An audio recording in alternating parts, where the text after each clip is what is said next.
Alhamdulillahi syari'il ahkam ja'ilin nuri wal dhalam. Ashhadu an la ilaha illallah wahdahu la syarika lahul jalali wal ikram. Wa ashhadu anna Muhammadan abduhu wa rasuluh ad-da'i ila daris salam. Allahumma salli wa sallim wa barik ala sayyidina Muhammad wa ala alihi wa ashabihi al-kiram, amma ba'd. Ibadallah, usikum wa nafsi bitaqwallahi wa ta'atihi la'allakum tuflihun. Qala Allah ta'ala fi kitabihil karim, a'udzu billahi minasy syaithanir rajim. Falamma nasu ma dzukkiru bihi fatahna 'alaihim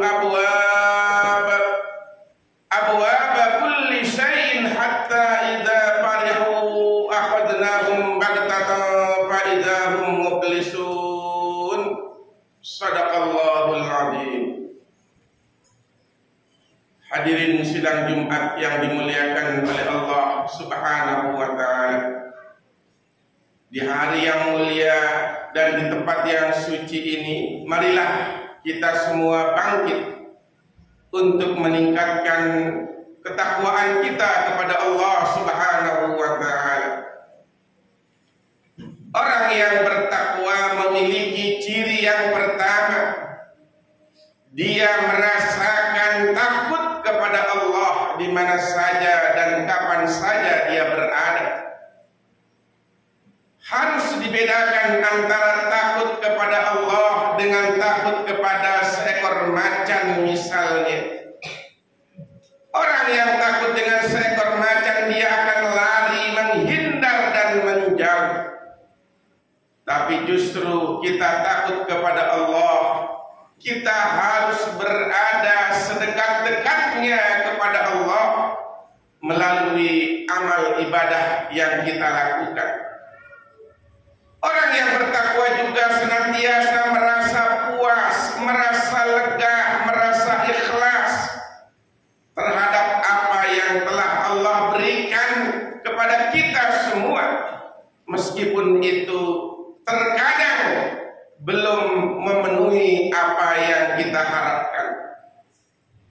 Dan orang yang bertakwa juga memiliki jangkauan masa depan yang sangat jauh. Oleh karena itu, untuk membekali kehidupan yang abadi nanti, dia selalu berbekal diri, dia selalu menabung, dia selalu berinvestasi untuk bekal dan modal perjalanan hidup setelah kehidupan dunia yang fana ini.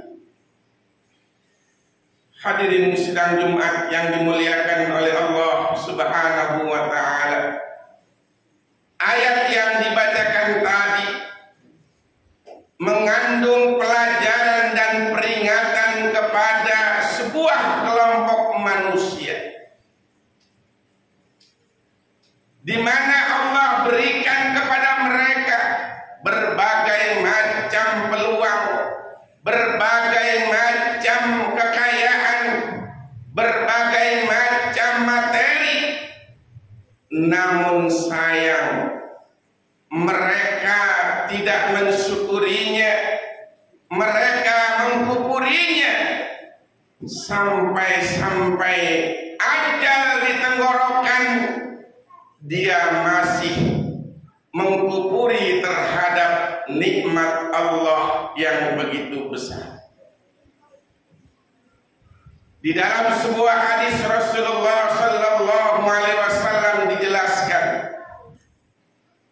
siapakah mereka itu?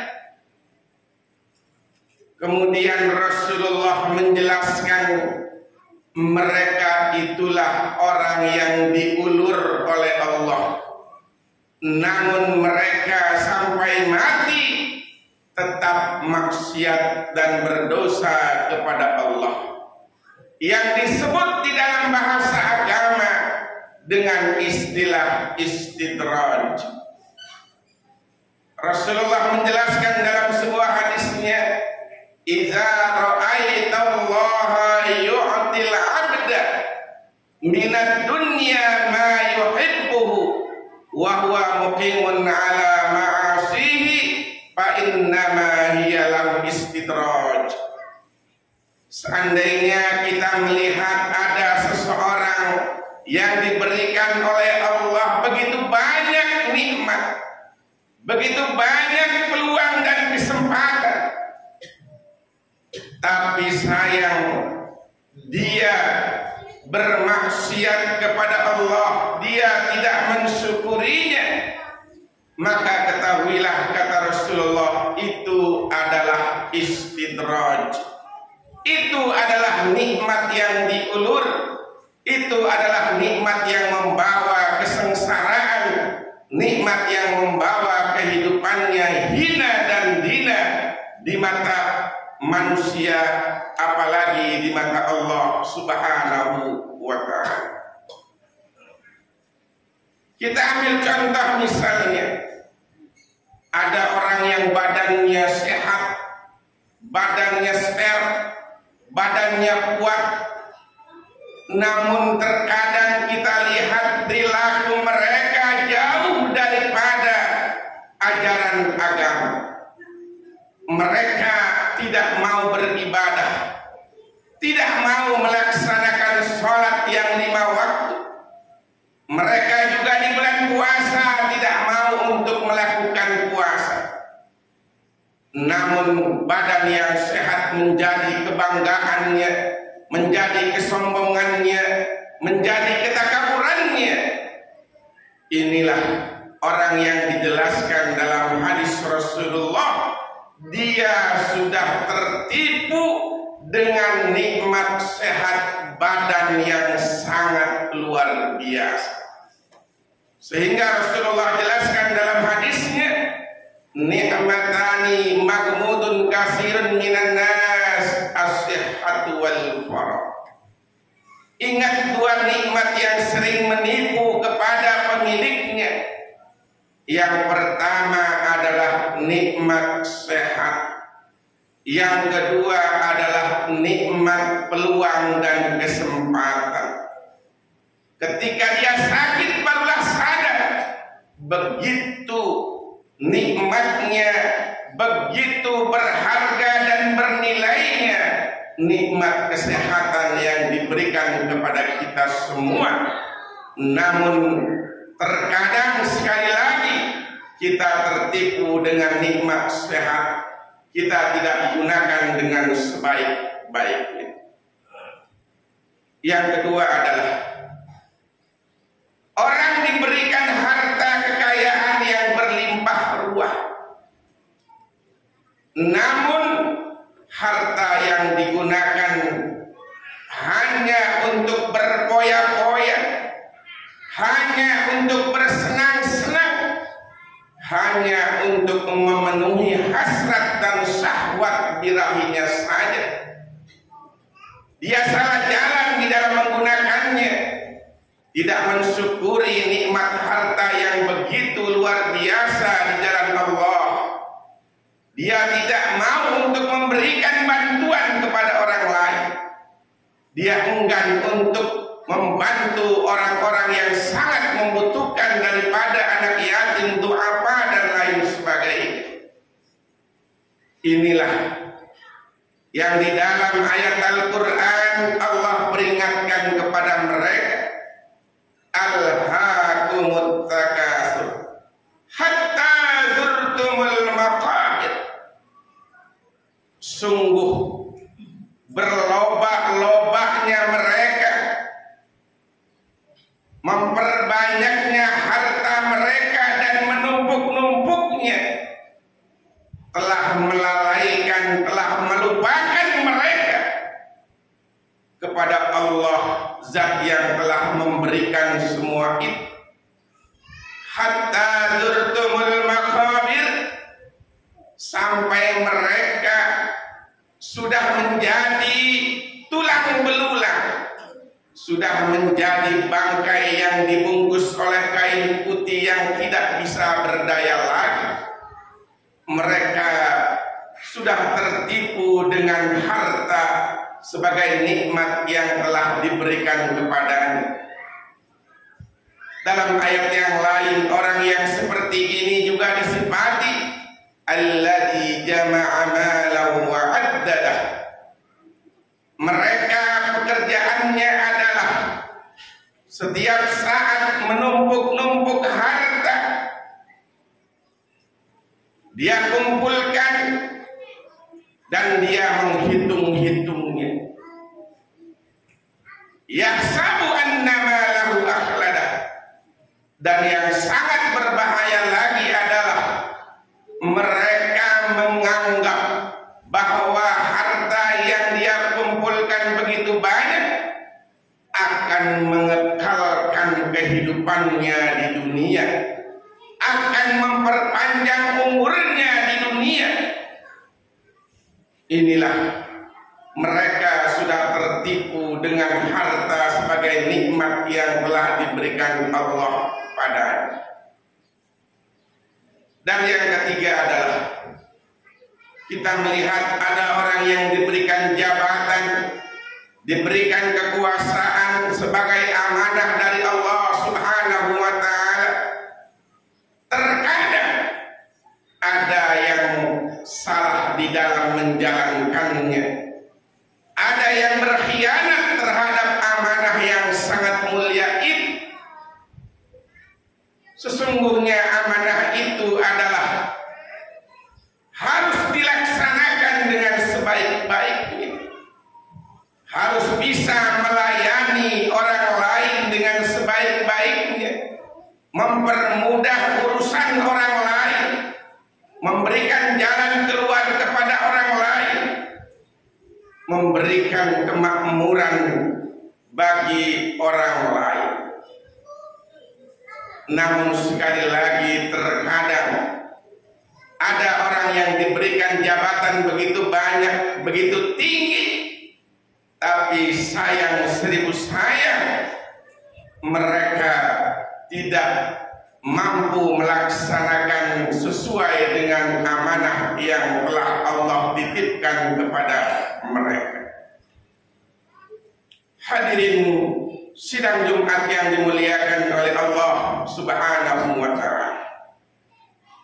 Di dalam Al-Quran, istidraj atau nikmat yang diulur oleh Allah diberikan contoh yang sangat konkret di dalam Al-Quran, sehingga ini menjadi pelajaran berharga bagi kita semua. Allah mencontohkan dalam Al-Quran bahwa pada masa Mesir kuno dahulu ada orang yang diberikan kekayaan harta yang berlimpah ruah. Dia bisa berbuat apa saja, dia bisa membeli apa saja, dia bisa untuk melakukan apa yang dia mau dengan harta yang sangat berlimpah ruah. Bahkan digambarkan dalam Al-Quran, saking banyaknya harta yang dimilikinya, seandainya ada orang yang kuat mengangkat daripada kunci hartanya tersebut, tidak akan bisa untuk mengangkatnya. Bahkan dalam tafsir yang lain, seandainya ada 7 ekor onta yang besar, yang tinggi, yang sehat, mengangkat kunci daripada harta kekayaannya itu tidak bisa untuk mengangkat. Saking banyaknya harta yang dimiliki oleh orang tersebut. Tapi sayang seribu sayang, diceritakan harta yang berlimpah ruah tersebut ternyata tidak dapat menghantarkan kehidupannya menjadi bahagia dan mulia. Tidak. Bahkan dengan hartanya yang banyak tersebut, hidupnya akhirnya menjadi orang yang sangat sengsara, yang hina dan dina. Karena apa? Karena harta yang dimilikinya itu tidak dijalankan dengan sebaik-baiknya di jalan Allah. Itulah yang disebut dengan Qarun dalam Al-Quranul Karim. Sehingga ada istilah yang digunakan seperti di Indonesia, apabila ada seseorang tiba-tiba menemukan barang yang berharga di dalam tanah, kemudian orang menyebutnya harta apa ini? Ini adalah harta karun. Ini istilah karena begitu banyaknya harta karun sampai tersebar kemana-mana. Allah juga menyontohkan dengan sangat jelas dan sangat konkret bahwa di dalam sejarah Mesir kuno ada seseorang yang diberikan kekuasaan dan jabatan yang begitu panjang. Dia gunakan daripada kekuasaannya itu salah di dalam menjalankannya. Dia melakukan berbagai hal yang tidak menguntungkan bagi umat dan masyarakatnya. Dia melakukan apa saja yang dia mau atas kekuasaannya tersebut. Bahkan ketika anak lahir itu laki-laki, maka mereka harus dibunuh. Banyak sekali berbagai kebijakannya yang sangat merugikan, yang bertentangan dengan hukum Allah dan Rasul-Nya. Namun bagaimana kita baca sejarah daripada sang raja yang zalim tersebut, apakah kekuasaannya itu menghantarkan kebahagiaannya, menghantarkan kemuliaannya? Tidak sama sekali.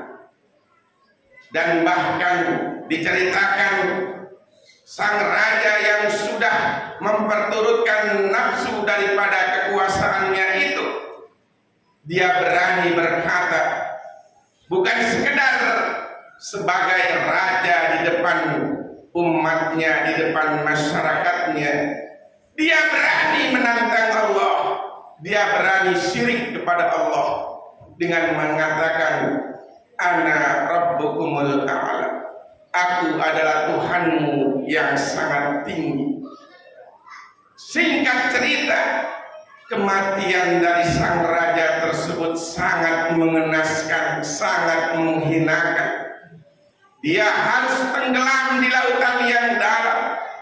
Ketika dia melewati sebuah jembatan yang dibuat oleh Nabi Musa, kemudian ketika akan sampai ke tepian, berubahlah jembatan itu menjadi laut kembali, dan akhirnya dia tenggelam dengan para pengikutnya di lautan yang sangat dalam. Diceritakan ketika ajalnya sudah sampai di tenggorokan, baru dia berkata, aku beriman kepada Tuhan Harun. Namun tidak ada arti apabila taubat orang sudah sampai di tenggorokan. Innallaha la yaqbalu taubatal abdi ma lam yughargir. Allah tidak akan menerima taubat seseorang apabila orang tersebut ajalnya sudah sampai di tenggorokan.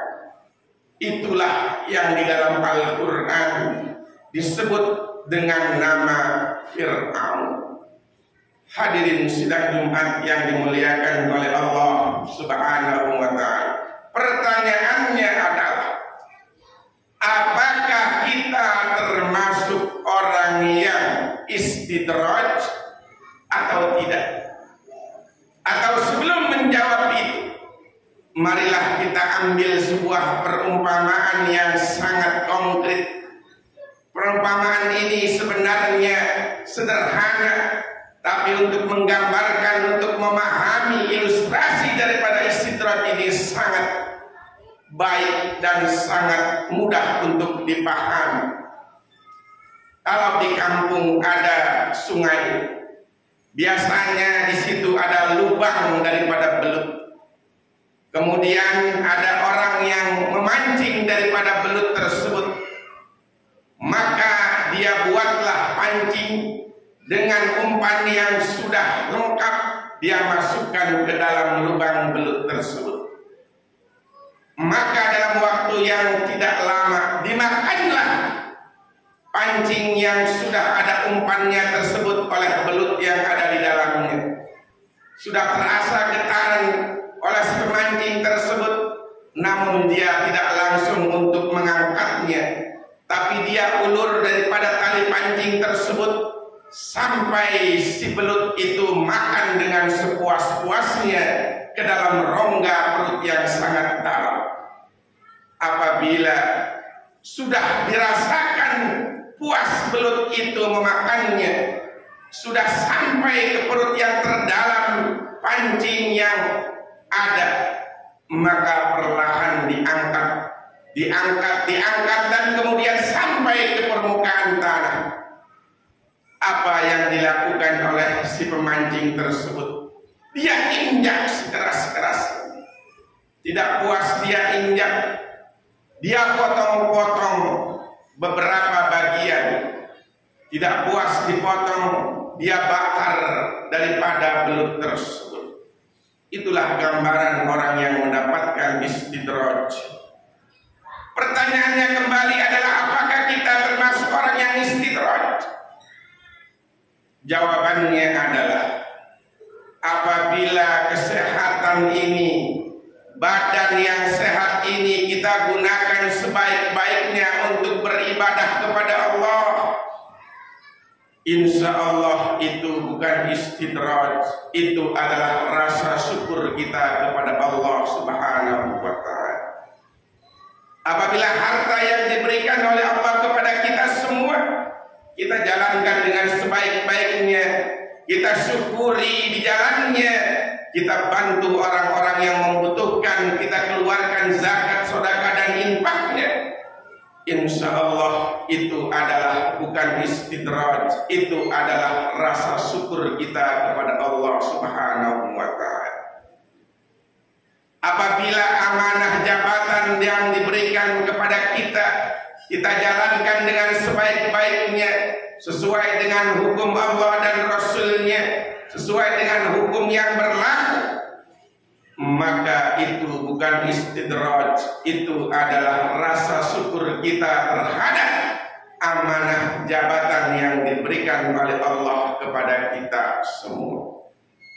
Insya Allah kalau kita bisa mensyukurinya, maka sesungguhnya apa yang diberikan oleh Allah akan membawa kenikmatan, akan membawa kemuliaan, akan membawa kita untuk mendapatkan ridho dan surga Allah Subhanahu wa Ta'ala.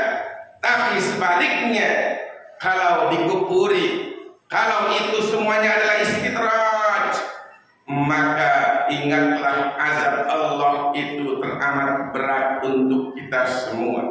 La in syakartum la azidannakum wa la in kafartum inna adzabi lasyadid. Seandainya kamu bersyukur terhadap nikmat yang aku berikan kepadamu, niscaya aku akan kembangkan, aku akan tambahkan daripada nikmat tersebut. Tapi ingat, seandainya engkau mengkufuri dari semua nikmat itu, ingatlah azabku teramat berat untuk kamu semua yang mengkufurinya.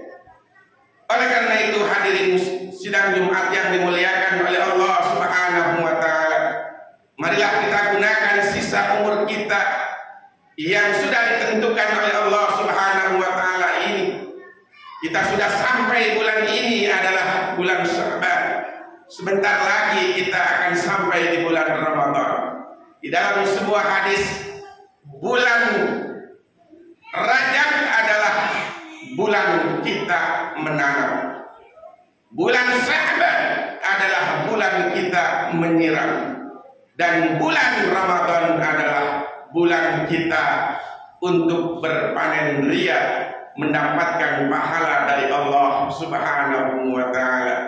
Jadikanlah momentum menghadapi Ramadan yang sangat mulia ini, kita pastikan kita adalah orang-orang yang bersyukur kepada Allah, bukan orang yang istidraj, bukan orang-orang yang diberikan nikmat tapi mengkufuri nikmat tersebut. Mudah-mudahan sekali lagi kita termasuk orang-orang yang bersyukur kepada Allah, dan orang-orang yang bersyukur memang di dalam Al-Quran disebutkan adalah kelompok orang-orang yang tidak terlalu banyak. Mudah-mudahan sekali lagi apa yang dapat disampaikan daripada khutbah ini bermanfaat bagi kita semua, dan mudah-mudahan kita dalam keadaan sehat, dalam keadaan kuat, dalam keadaan memiliki bekal dan modal untuk menghadapi bulan Ramadan yang sangat mulia ini. Dan yang terpenting sekali lagi adalah kita bisa mensyukuri nikmat Allah hingga sampai di bulan Ramadan yang sangat mulia, kita dapat melaksanakan ibadah di dalamnya dengan sebaik-baiknya. Barakallahu li wa lakum fil Qur'anil 'azim wa nafa'ani wa iyyakum bima fihi minal ayati wa dzikril hakim wa taqabbala minna wa minkum tilawatahu innahu huwal ghafurur rahim. Allahumma shalli ala sayyidina Muhammad wa ala ali sayyidina Muhammad. Alhamdulillah hamdan katsiran kama asyhadu an la ilaha illallah wahdahu la syarika lah irghaman liman jahada bihi wa kafar, wa asyhadu anna Muhammadan abduhu wa rasuluhu sayyidul khalaiqi wal bashar. Allahumma shalli wa sallim wa barik ala sayyidina Muhammad wa ala alihi wa ashabihi ajma'in. Ibadallah, ittaqullaha haqqa tuqatih wa la tamutunna illa wa antum muslimun. Qala Allah ta'ala fi kitabihil karim, a'udzu billahi minasy syaithanir rajim. Innallaha wa malaikatahu yusalluna 'alan nabi ya ayyuhalladzina amanu sallu 'alaihi wa sallimu taslima. Allahumma ighfir lil muslimina wal muslimat wal mu'minina wal mu'minat al ahya'i minhum wal amwat innaka samiun qaribun mujibud da'awat ya qadiyal hajat. Ya Allah, berikanlah sisa umur hamba yang tidak terlalu lama ini ya Allah, umur yang penuh dengan keberkahan, umur yang digunakan untuk beribadah dan bertakwa kepadamu ya Allah, umur yang dijauhkan dari segala bentuk dosa dan kemaksiatan ya Allah. Akhirnya dengan keberkahan umur yang hamba diberikan olehmu ya Allah, hamba dapat mengakhiri hidup ini dalam keadaan husnul khatimah, dapat mengucapkan kalimatul ikhlas la ilaha illallah Muhammadur Rasulullah, mendapatkan panggilan yang sangat mulia dan dinanti-nantikan oleh hamba ya Allah. Ya ayyatuhan nafsul mutmainnah irji'i ila rabbiki radiyatan mardiyah. Wahai jiwa-jiwa yang tenang, kembalilah kamu ke hadirat Tuhanmu dalam keadaan ridha dan diridhai. Fadkhuli fi ibadi, wahai jiwa-jiwa yang tenang, masuklah engkau ke barisan hamba pilihanku dari para nabi, para syuhada, para sholihin dan siddiqin. Wadkhuli jannati, wahai jiwa-jiwa yang tenang, masuklah engkau ke dalam surgaku yang penuh dengan kenikmatan. Rabbana atina fid dunya hasanah wa fil akhirati hasanah wa qina adzabannar. Ibadallah, innallaha ya'muru bil 'adli wal ihsan wa ita'i dzil qurba wa yanha 'anil fahsya'i wal munkari wal baghi ya'idukum la'allakum tadhakkarun.